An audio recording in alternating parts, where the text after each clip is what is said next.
Hello,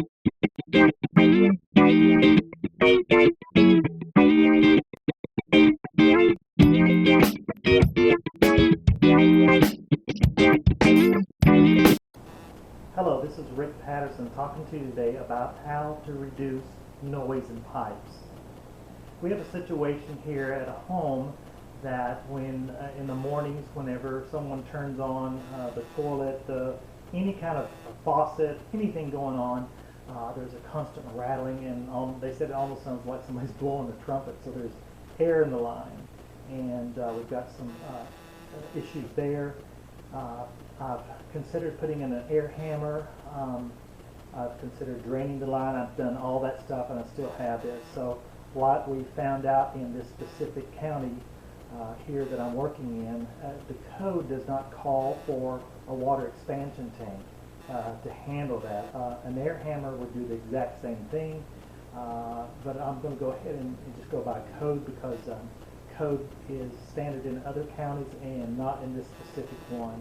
And I feel like it's going to come, so I'm doing the homeowner a favor by doing this.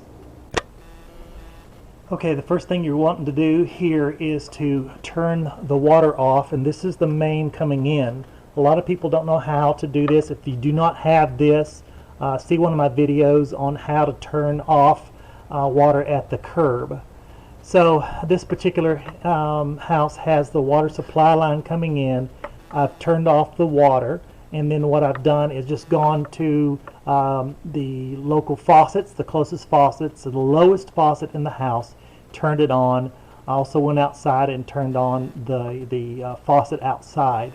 So now what we have here is that you have the water coming in, and then up here you have the water, the pressure reducing valve. So in this county, the water here is 160 psi coming in, and this reduces this down to the recommended anywhere from 45 to 50. And this is the adjustment here. I just happened to use a penny because I didn't have my screwdriver handy, so that works as well. But this is the valve right here that I use to adjust this. So the pressure in the home is wonderful, and it's great.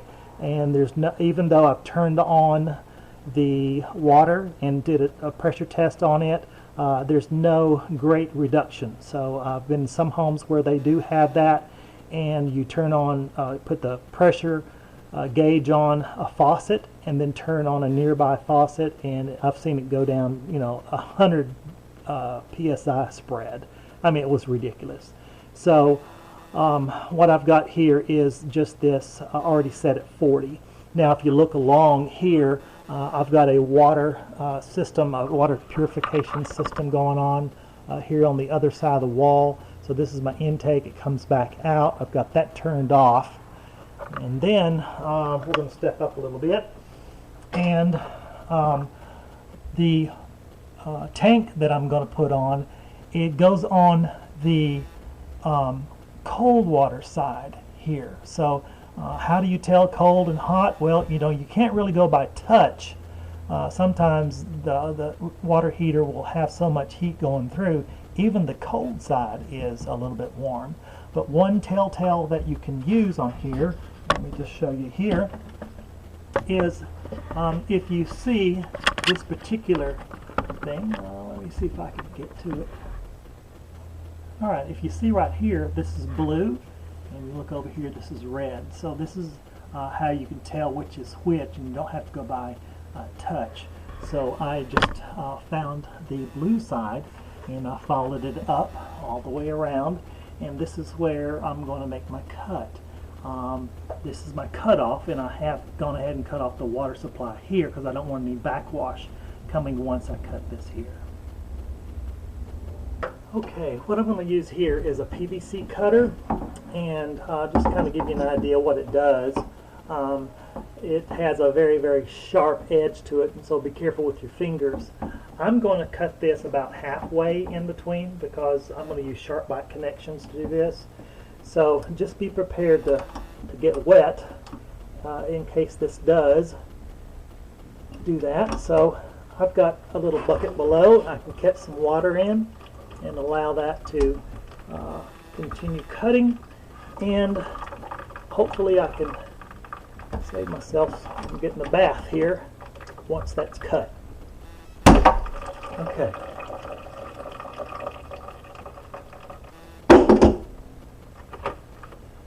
I'm just going to hold this off to the side real quick. Now this is a flex tube here.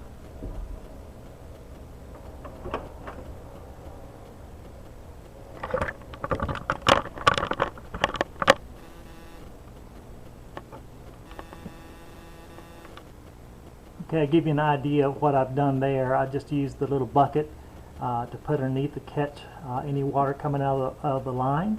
And now I've made my cut right here. And it's a clean cut, it's a square cut, and that's the advantage of having this particular cutter with me. So this is on a flex tube here, and I'm just going to go ahead and move it out of the way for right now. And now I'm going to move on to some SharkBite installation. Now before you do any other work, what you're wanting to do is to go to the heating source of your water heater. If it's gas, go ahead and turn the gas off. The one I'm working on specifically is an electric, so I just go to the water heater breaker and turn it off. I'm going to go ahead and close the door. That way, in case anybody else is in the house, comes by and sees it open, they start messing with stuff. I don't want that to happen. Now what we're going to look at carefully here is the expansion tank to be installed. This does have some sort of pressure in it. I'm going to check it. If you take a look here, let's say this one says, take a look here, you can see it says to make sure that it's at least 2 points, 2 gauges, 2 degrees down below what the startup is. So if I have it at 40 on the startup pressure, I have a tire gauge, and all I do is take it, test it real quick, and I'm doing very, very well. So, just to test it one more time, I'm below 20. So, this one here says to have it no more than DOT pressure tank is 100 PSI, so I'm doing very well.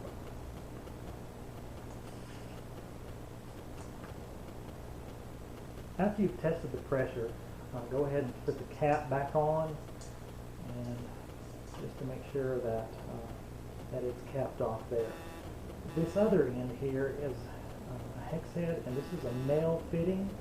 So obviously, to put this on, you're going to have a female part on there too as well.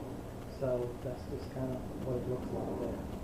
The important note to say: this fitting is provided to tighten the tank to the piping and use only the proper size wrench to have this fitting done. I'm going to do a demo on this one just to kind of show you what needs to be done on it as well. Okay, what I'm going to use is a fitting. This is called a SharkBite fitting. This is a female end to accommodate the fitting of the male end on the expansion tank that I'm putting in. So I've got 3/4 inch CPVC, and then I have this here as well. The fitting goes on like this. Now, the instructions though, even though I'm using CPVC, I'm going to go ahead and use the sleeve that goes on the inside, and what this does is just ensure that nothing gets, that I have a good fitting and that nothing gets done, because nothing gets loose. Because I do have in here, let me show you this. See, there's the little metal teeth inside right there. So what I do is take this, got the sleeve on, and I take it and push in until it stops. Alright, now that's completely on and it's fitted all the way in. Okay? Now, this addresses this end. What I'm going to do next is to install a T, because I'm going into a straight line water line. Now we're ready to put on the T. So a T looks like so, and it allows water to go straight as it needs to. In this case, the fitting for the expansion tank is going to fit right here. So you've got to put on the sleeve. So you put the sleeve inside the insert, and then I'm going to make this into the T part, that goes into the expansion tank. So you just push it in until it stops, and it's about an inch into that. So this is what this end looks like now. Two items that I always use when I'm doing any kind of threading is Teflon tape and Teflon compound paste. So I use the combination of both. Some plumbers use one or the other. I have no leaks because I always use both. A little bit more work, but I can tell you what, they do not leak. I do not have any callbacks to any of my plumbing because I have these two items employed. Now, as you can see, I'm going to take this in just a little closer in a second so you won't see my talking head, but I'm going to go ahead and put some joint compound on the threads here. Let me just show you how to do this. Okay, so what I do is to start out like so, and I'll squeeze some of this joint compound out, make a little bit of mess, and I just feed it all the way around and get it all the way into the threads. Make sure it covers the threads all the way around. Now it's going to be messy, and so that's okay, it'll clean up. Now the next thing I want to use is some Teflon tape, and you have to watch what you're doing and think how the threads will turn, so you have to put this on in the same direction, so when you end up it'll be in the direction that you go. So what I do here, I'm going to step up just a little bit to kind of show you. The threads are going to go this way, so I'm going to apply this tape like this. I'm doing this one-handed. Start in the back and just wrap it, and keep wrapping it. Wrap it a few times, get it started. And then I end up in the front. Now the key to this is to get a good grip on it, on the tape, and pull until it stops. So I'm going to have to pull this really tight and then just finish it out like so. So now what I do here is take the fitting, this is the SharkBite fitting, and I'm going to apply this and turn this. And again, I apologize, I'm doing this one-handed.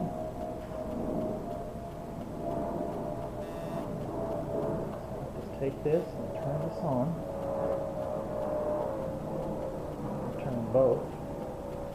It'll be easier just to turn the tank and hold the fitting.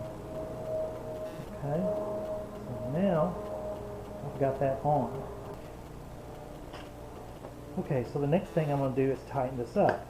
So I've got to go in the direction that it's going, and I've got a kind of a different style of a pop wrench, and it just opens up.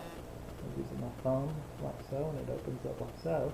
So I'm going to go this way and turn it tight.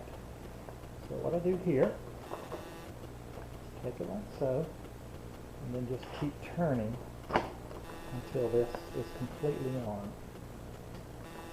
So I'm kind of doing things backwards, but I want to be able to get you the chance to see what's going on. So I just keep turning this until it's tight.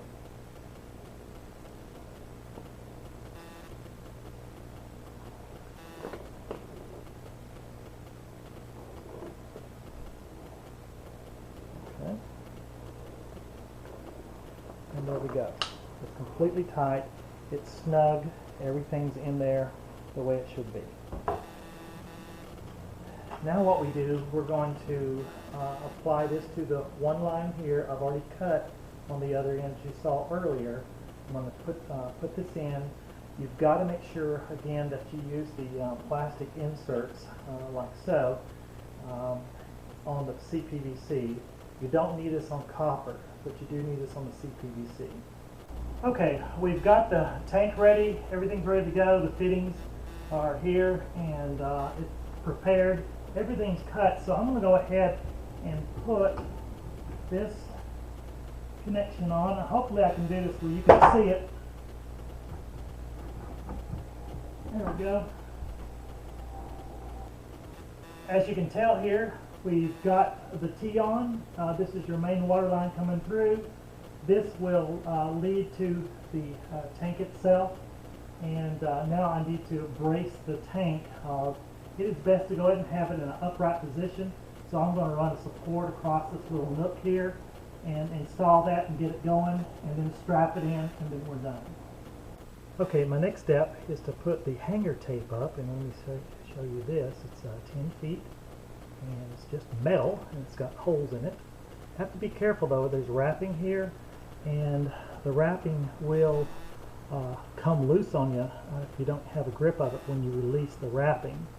So it just unfurls. I do caution you to be careful when you're working with any kind of metal like this, because it can cut you.